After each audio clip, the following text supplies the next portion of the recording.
Ja, dames en heren, het is weer zover. Na de zomerstop is het weer tijd voor de volgende bladlancering van Chapeau Magazine.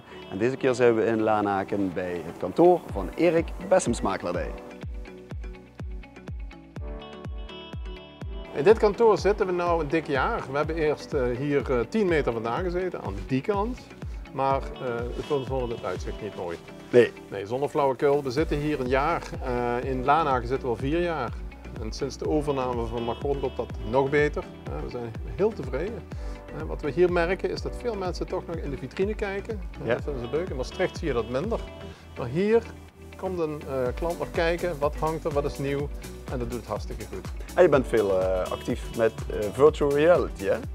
Ja, we hebben een paar momenten voor gekozen. Oké, wat is de beste, meest complete techniek in mijn vak? En dat is virtual reality. We doen dat met een Matterport-camera. Christina, mijn vriendin, die kan met zo'n camera perfect omgaan. En ieder huis dat wij verkopen, zetten we in virtual reality. In de metaverse, zoals dat zeggen die mensen van, wat is het? Facebook. Ja, je zit hier met je makelaarskantoor, maar momenteel heeft het pand ook nog andere functies. Ja, samen met Christina, mijn partner, hebben we een stylingbedrijf, Home Stylers. En hier hebben we onze meubels tijdelijk opgeslagen, dat we in Nederland wat hebben.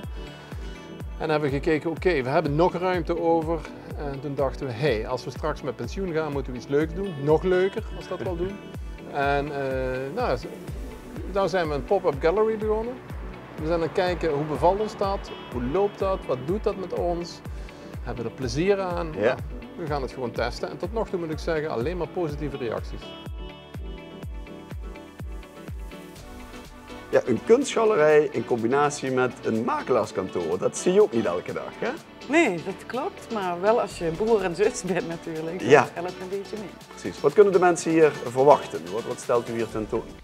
Ik heb een soort overzichtstentoonstelling hier van heel nieuw werk en wat ouder werk.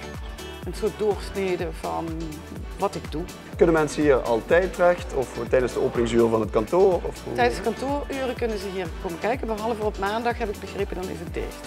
Oké, en verder is men tijdens kantooruur altijd welkom. Ja.